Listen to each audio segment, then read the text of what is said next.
We're on to week 13. Week 13 is an extended week because we have the Thanksgiving break following.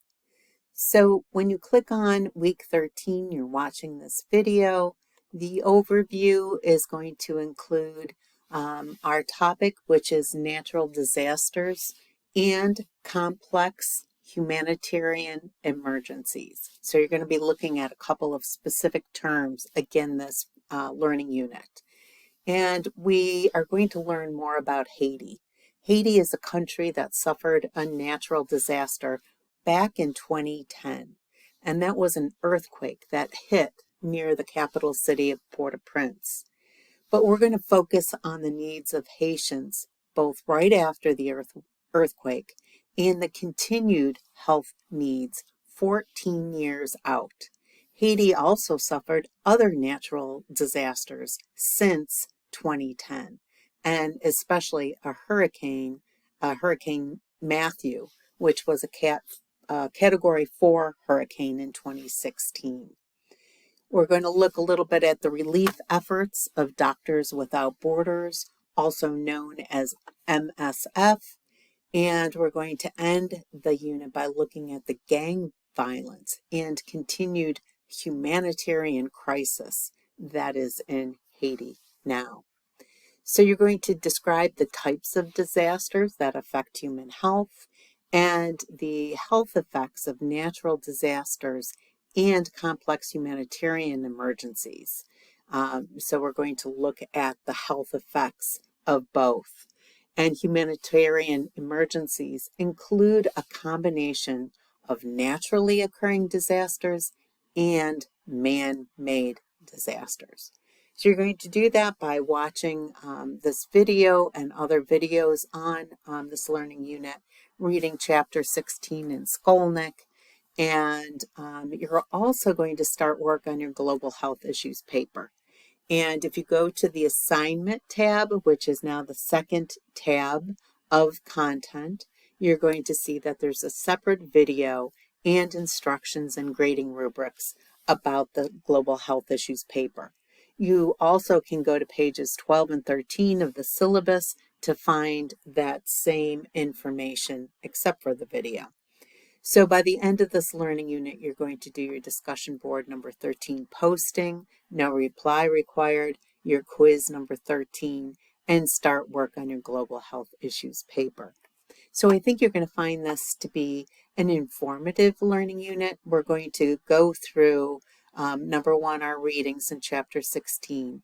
Then we're going to look at what is a humanitarian disaster. And this is information that's important for you to understand the terms because it's defined as a humanitarian disaster occurs when the human, physical, economic, or environmental damage from an event, such as the earthquake, or series of events overwhelms a community's capacity to cope. That is a humanitarian disaster. There are different kinds of emergencies. There's naturally occurring hazards. We're going to look at that with the earthquake and the Hurricane Matthew that Haiti experienced. There's floods, there's climate changes, droughts, wildfires, as well as biological. That's epidemics and infestations. So there's different types of emergencies. Then there's man-made hazards, and that includes conflict, as well as degradation of the environment with pollution, etc. And then there are complex emergencies that result, and this is what we're talking about, that they result from a combination of man-made, and when we talk about man-made, we're talking about conflict mainly, and natural hazards. So who's most impacted? You can read through this other information here, but this is an important website to begin our learning. So after you watch or look at that information and you read the chapter, make sure you take the quiz. It's not timed, but you got to complete it in one sitting.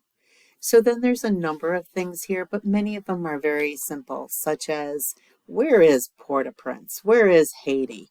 And you can see Miami and the Bahamas, and you can see Haiti is down here near the Dominican Republic, the same island, actually. So Haiti shares that with the Dominican Republic. So you can see where Haiti is located. And then this is an interesting site, and maybe you want to look at other areas. But globally, this is a conflict tracker. So it's interactive, so you can click on areas of the world and find out where there's conflict. I'm going to click on Haiti. And when you click on here, you find out about political instability, the instability in Haiti. It impacts on the US, which is significant, and it's worsening. So if you click on that little arrow, you're going to get even more information and some very recent news. This is news from October 25th about gang attacks. So take a minute to really look at it. And here's another representation of where Haiti is and how it shares a border with the Dominican Republic. So I think that's a great resource for global health students. So you're going to now look at Out of the Rubble. And this is a video that was taken after the 2010 earthquake. So it was a powerful earthquake. It caused catastrophic destruction through a city, Port-au-Prince, that had nearly 2 million inhabitants. And it also was the city, Port-au-Prince, is the capital of the poorest country in the Northern Hemisphere, especially at that time. So it's been well over 10 years, but we're going to look at the progress or lack thereof that is Haiti today. So I want you to see what happened to Haiti in 2010. The best way is through this video.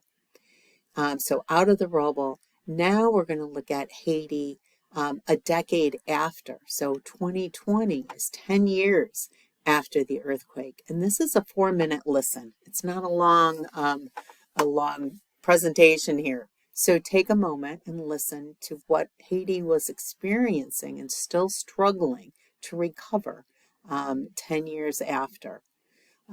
So that is the next thing. And now the last we're going to go to, not the last, but the third part of Haiti. So this is 2010, 2020. This is 22. And it's another short listen, 3 minutes and 45 minutes, about now the suffering the people of Haiti as far as levels of hunger. So it's taking us now to 22. And as you go through these, you're going to hear about cholera. And so I wanted to give you information about cholera. What is it? Who does it impact? What are the symptoms of cholera? We don't hear much about cholera in our country, but it is a significant problem. It causes acute diarrheal disease that kills, and it especially kills the very young. So I want you to look through cholera because that's going to be mentioned in some of these. And then the latest that I have is a news report of 2023 ABC News about how it has transitioned now to more gang violence, growing the humanitarian crisis. So that's a video of 5 minutes. So again, you can find even more updates, right? You could see current updates of this year on the global conflict tracker. So don't hesitate, but I wanted to include this one. So that's the 4th. And you're doing all of this so that you can complete the discussion board. Again, no reply, but after the week's readings and videos, you can read through this. We see what is considered now a complex human emergency or a humanitarian crisis in Haiti. So over 60%, and now it's well over 60% of the population live below the poverty level, constant political turmoil, and gang violence. So for this posting, using Haiti as an example, because now we have become much more informed about Haiti, please show how a naturally occurring disaster, remember this is a term that we needed to know, and man-made events can lead to a state of complex human emergency. So you're going to get those two terms were one of the first sources in this learning unit. No reply for this discussion board. And so after this, I want you to at least begin looking at, and let me go to that. I'm going to get out of this and go back to student preview so you could see um, here you are back at the beginning of our course, the start here. I have moved the assignments now to this section. So you've done your postings and you know how the grading is, you know about the opposing viewpoints paper, you've done that. This is where you find the information, starting with my video that I just put together, a 3-minute video about your paper. And here's the grading rubric, and then here's the Dropbox. So, and that all brings us back to our Thanksgiving break that will be after this. And that's why for learning unit number 13, you have a longer period of time to complete the work. And so you have until November 26th. So we can then start our Thanksgiving break from the 27th to the 1st. So have a great week and then have a wonderful Thanksgiving break. And I hope you get to spend it with family or friends and thoroughly enjoy.